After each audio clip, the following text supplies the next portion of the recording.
Assalamualaikum warahmatullahi wabarakatuh. Hari ini kita sudah sampai di pertemuan kelima tentang elastisitas penawaran. Jadi saya akan buatkan videonya. Ada 3 poin yang harus kita pahami pada materi elastisitas penawaran. Yang pertama, tentu pengertiannya harus dipahami, kemudian perhitungannya, dan yang ketiga, penentuan koefisien elastisitas penawarannya. Jadi apa sih pengertian dari elastisitas penawaran? Kalian harus paham dan harus ingat betul hukum penawaran ya. Hukum penawaran, hubungan antara harga dengan kuantitas barang yang ditawarkan itu selalu positif, berbeda dengan materi permintaan minggu lalu ya. Jadi ketika harganya naik, maka kuantitas barang yang ditawarkan juga akan naik. Harganya turun, maka kuantitas barang yang ditawarkan juga akan turun. Jadi hubungannya positif. Pada elastisitas penawaran akan mengukur seberapa besar perubahan barang atau jasa yang ditawarkan ketika harganya mengalami perubahan. Jadi kalau misalnya di sini jelaskan ya, tingkat perubahan penawaran atas barang, bisa barang atau bisa jasa, yang diakibatkan adanya perubahan harganya. Jadi memang kalau harganya naik, kuantitas barang yang ditawarkan akan naik. Elastisitas penawaran menghitung seberapa besar perubahannya. Elastisitas penawaran, jadi materi elastisitas penawaran ini posisi kita akan move on dari tadinya di materi permintaan kita sebagai pembeli atau kita sebagai konsumen. Sekarang posisi kita menjadi sebagai seorang produsen atau penjual. Jadi kita harus pindah posisi kita sebagai seorang yang menawarkan barang atau jasa. Oke, ini pengertiannya. Selanjutnya ke perhitungan. Jadi perhitungan elastisitas rumusnya ya, baik itu permintaan dan penawaran atau demand dan supply itu rumusnya sama. Kemarin kita sepakat untuk rumusnya ini yang menggunakan yang ini kalau saya tidak salah. Jadi boleh menggunakan rumus persentase, jadi cari persentase perubahan kuantitas barangnya kemudian dibagi dengan persentase perubahan harganya, atau menggunakan rumus yang delta P dikali P per Q, atau rumus P per Q dikali delta Q per delta P. Jadi kalau kemarin ya kita rumusnya adalah delta Q per delta P dikali dengan P per Q. P ini P1 dan Q ini Q awal atau Q1-nya. Betul? Ya. Saya tidak mau menjelaskan lagi, tapi saya yakin kalian masih ingat ya. Jadi delta Q ini perubahan jumlah barang yang ditawarkan, bisa barang bisa jasa. Kemudian delta P ini artinya perubahan harganya. P yang dimaksud di sini P awal, Q yang dimaksud di sini juga Q1 atau Q awal. Contoh soal, pada saat harga barang 400, jadi kalau dibuat tabel ya, pada saat harga barang 400, maka kuantitas barang yang ditawarkan 150. Harganya naik jadi Rp500. Sesuai dengan hukum penawaran, tentu kuantitas barang yang ditawarkan juga akan naik jadi 300 unit. Dari data ini hitunglah elastisitas penawarannya dan tentukan termasuk dalam kategori koefisien elastisitas penawaran yang mana gitu ya. Kita langsung jawab penyelesaiannya ya. Rumusnya delta Q per delta P dikali dengan P per Q. Oke ya, delta Q-nya atau selisih Q-nya. Oke, kita lihat selisih Q-nya. Selisih Q-nya Q2 dengan Q1. Q2-nya 300 dan Q1-nya 150.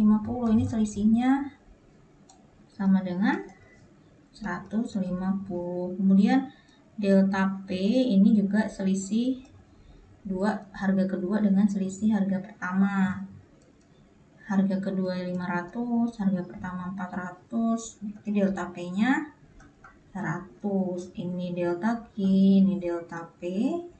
Kemudian harga awal 400 atau P1 harga awal 400 nya Q1-nya 150 ya. Ini P1, ini Q1. Tinggal dimasukkan dalam kita masukkan dalam rumusnya delta Q-nya itu selisih Q-nya 150 unit, kemudian delta P selisih harganya 100 rupiah dikali dengan P awalnya 400 rupiah dan Q awalnya 150 unit. Kalau kurang yakin bisa dilihat ya. Betul ya? Oke. 150 dikali 400 sama dengan 60.000 dibagi dengan 100 dikali 150, 15.000, hasilnya 4 ya. 60 bagi 15, 4. Ini betul. Kalau kita lihat 4 ini termasuk dalam koefisien elastisitas yang mana? Setelah dihitung elastisitas penawarannya nilainya sama dengan 4. Selanjutnya kita cek pada koefisien elastisitas penawaran IS ya, IS sama dengan 4. Ini nilainya apakah lebih besar dari 1, kurang dari 1, atau berapa? Oh, IS ini lebih besar dari 1, sehingga termasuk ke dalam koefisien elastisitasnya yang ini nih, atau termasuk barang-barang yang elastis. Barang-barang elastis ini sangat peka terhadap perubahan harga. Jadi ketika harganya naik, maka kuantitas barang yang ditawarkan kenaikannya akan lebih besar dari persentase perubahan harganya. Jadi kuantitas barang yang ditawarkan itu drastis gitu ya. Ketika ada perubahan harga sedikit saja, maka kuantitas barang yang ditawarkan akan naiknya drastis. Makanya di sini terlihat di kurva penawarannya cenderung kurvanya landai gitu ya, karena kurvanya landai di sini. Harganya berubah sedikit saja, maka barang yang ditawarkan persentase kenaikannya itu lebih besar. Persentase kenaikan kuantitas barang yang ditawarkan lebih besar daripada persentase perubahan harganya. Makanya disebut dengan barang-barang yang elastis. Ya, berarti kita tulis di sini ya, karena nilainya lebih besar dari 1, maka termasuk barang yang elastis. Barang-barang elastis atau barang yang peka terhadap perubahan harga, contoh barangnya biasanya adalah barang-barang industri atau barang yang bisa diproduksi dalam jangka pendek dan cepat. Jadi misalnya barang-barang industri itu, kalau misalnya baju gitu ya, ketika harganya sedang bagus gitu, maka produsen itu akan sangat mudah menambahkan jumlah produksinya. Misalnya tinggal ditambahkan bahan bakunya atau ditambahkan tenaga kerjanya supaya produksinya makin banyak.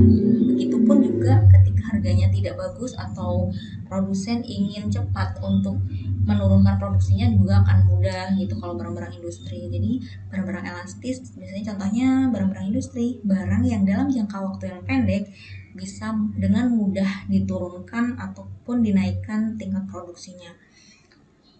Kebalikannya dengan barang-barang elastis di sini ya.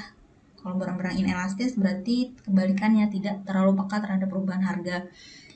Biasanya barang-barang yang ditawarkannya tidak peka terhadap perubahan harga. Contohnya misalnya barang-barang pertanian. Jadi barang-barang pertanian itu tidak mudah diproduksi dengan cepat dalam jangka pendek.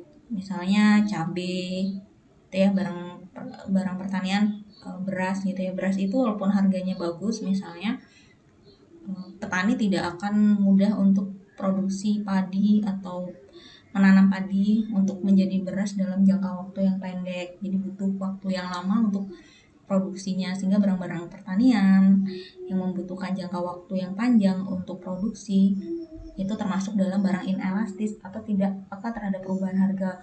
Walaupun harganya berubah, jumlah barang yang ditawarkan itu perubahannya tidak akan melebihi dari persentase perubahan harganya. Di sini terlihat ya, kurvanya lebih curam. Dan semuanya ini ada contoh barangnya ya. Cuma untuk selain elastis dan inelastis, contoh-contohnya tidak ada yang berlaku mutlak karena akan lebih sulit untuk cari contohnya. Contohnya nih barang uniter, barang yang persentase perubahan harganya dengan persentase perubahan jumlah barang yang ditawarkan itu sama. Jadi kalau misalnya barangnya ini naiknya, harganya naik 50%, maka barang yang ditawarkan ini naiknya juga 50%, jadi seimbang. Itu untuk cari contohnya akan lebih susah. Silahkan kalian bisa baca pada referensi banyak gitu ya, silahkan baca buku atau bisa googling, silahkan.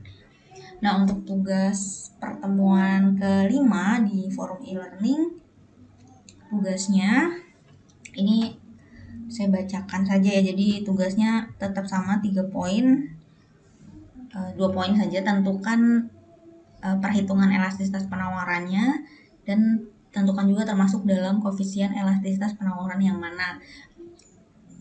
Perhatikan baik-baik, saya akan bacakan soalnya. Jadi pada saat harganya Rp400, jumlah barang yang ditawarkan 0. Jadi tidak ada penawaran barang ketika harganya Rp400. Dan saat harganya naik menjadi Rp500, jumlah barang yang ditawarkan sebanyak 100 unit. Saya tentukan berapa nilai elastisitas penawarannya dan juga tentukan termasuk koefisien elastisitas yang mana. Apakah termasuk barang-barangnya termasuk barang elastis, barang inelastis, apakah termasuk barang yang inelastis sempurna atau barang-barang uniter. Silakan dijawab dan dipost dalam forum e-learning pertemuan kelima. Terima kasih semuanya, semoga sehat selalu.